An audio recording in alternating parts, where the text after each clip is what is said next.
Bismillahirrahmanirrahim. Assalamualaikum warahmatullahi wabarakatuh. Sobat ilmu yang dimuliakan Allah Subhanahu wa ta'ala, semoga kita selalu dalam keadaan sehat walafiat. Amin ya rabbal alamin. Dahulu kala di zaman Nabi Ibrahim alaihissalam, hiduplah seorang raja yang sangat besar kekuasaannya. Kuasaannya meliputi belahan dunia. Ini kisah dinukil di dalam Al-Quran. Dalam surah Al-Kahfi, raja tersebut adalah Raja Zulkarnain. Tidak ada penguasa yang mampu menguasai seluruh dunia ini, kecuali hanya 4 orang saja. 2 dari golongan beriman, yaitu Nabi Sulaiman alaihissalam dan Raja Zulkarnain. Sedangkan yang tidak beriman adalah Bukhtun Nasr dan Fir'aun. Ada juga yang mengatakan Namrud. Yang akan kita bahas di sini adalah kisah tentang Zulkarnain, seorang raja yang soleh yang mengembara hingga ujung timur dan ujung barat bumi. Zulkarnain bukanlah sebuah nama, melainkan julukan atau gelar untuk seseorang yang memiliki 2 tanduk.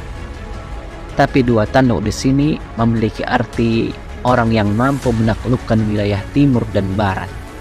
Karena ia memiliki wilayah kekuasaan yang sangat luas, Allah menjadikannya seorang raja dan penakluk sebagian besar di wilayah dunia ini. Dan Allah mempermudah segala sesuatu yang diinginkan Zulkarnain. Segala hal yang ingin dicapai oleh beliau akan dipermudah oleh Allah Subhanahu wa ta'ala untuk mendapatkannya. Seorang raja yang luar biasa, yang Allah berikan kecerdasan dan pasukan yang sangat banyak. Beliau adalah figur seorang raja yang sempurna.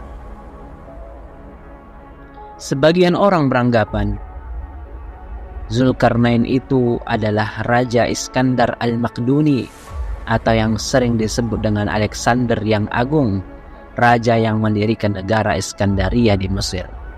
Namun perlu diketahui, persepsi ini dibantah oleh para ulama, dan persepsi ini adalah salah, karena Raja Alexander bukanlah orang yang beriman. Karena disebutkan dalam sejarah, Raja Alexander ini memiliki seorang menteri ahli filsafat yang bernama Aristoteles. Yang sebagaimana kita ketahui, Aristoteles adalah seorang yang ateis, yang tidak percaya pada agama ataupun Tuhan. Sedangkan Raja Zulkarnain adalah seorang hamba Allah yang beriman. Jelas antara Zulkarnain dan Raja Alexander adalah orang yang berbeda. Tatkala ia sedang berjalan bersama pasukannya menelusuri bumi dan menjelajahi daerah kekuasaannya, pada akhirnya ketika suatu hari ia dan pasukannya menuju barat, menuju sebelah barat, di tempat tenggelamnya matahari, sampai ketika di suatu tempat ia mendapati matahari seolah-olah terbenam di laut. Tempat ini berada di ujung barat, di belahan bumi ini. Ketika ia tiba di suatu tempat di lokasi itu, ia menjumpai suatu kaum yang ternyata kaum tersebut adalah orang yang kafir. Dan kemudian Allah memberikan pilihan kepada Zulkarnain. Silakan engkau wahai Zulkarnain, perangi mereka, atau kau ingin berbuat baik kepada mereka, karena kaum ini adalah kafir dan berbuat syirik kepada Allah Subhanahu wa ta'ala. Ternyata Zulkarnain memilih jalan dakwah.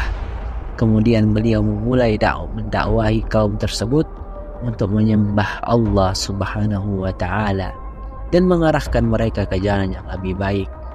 Beliau berkata, siapa dari kalian yang berbuat zalim, maka kami akan memarahinya.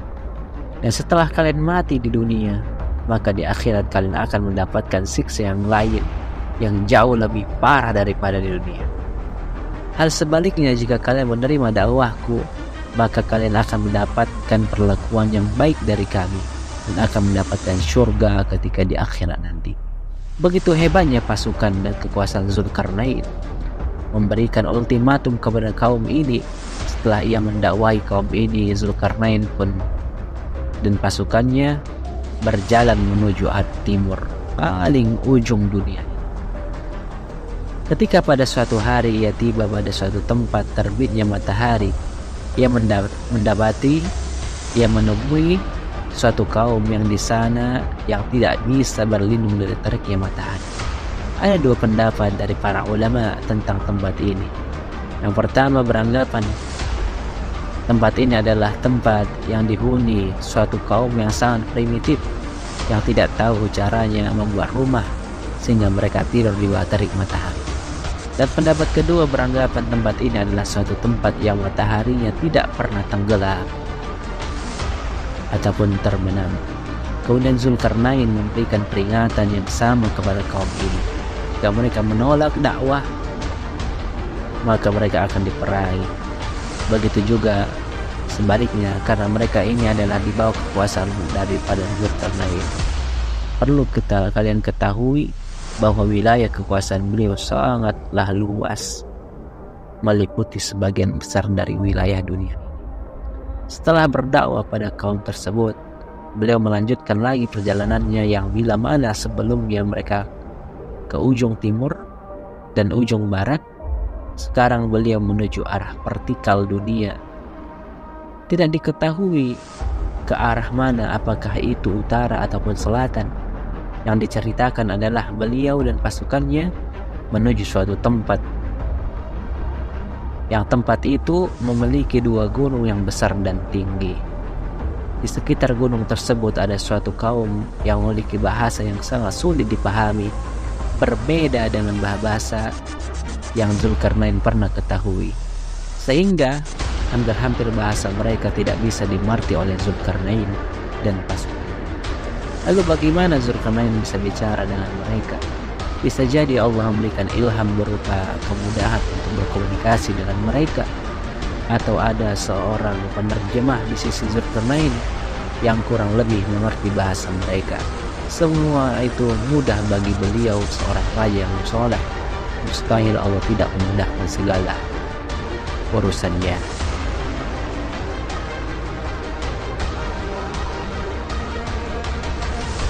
Raja Zulkarnain berkala ketika dilakukan komunikasi kepada kaum ini, ternyata mereka mengeluh karena di wilayah tersebut ada dua kabilah, yaitu Ya'juj dan Ma'juj, yang sering berbuat kerusakan, dan mereka memohon kepada Raja Zulkarnain untuk dibuatkan dinding pemisah antara kaum ini dan kabilah Ya'juj dan Ma'juj, dan mereka akan memberikan upah kepada sang raja.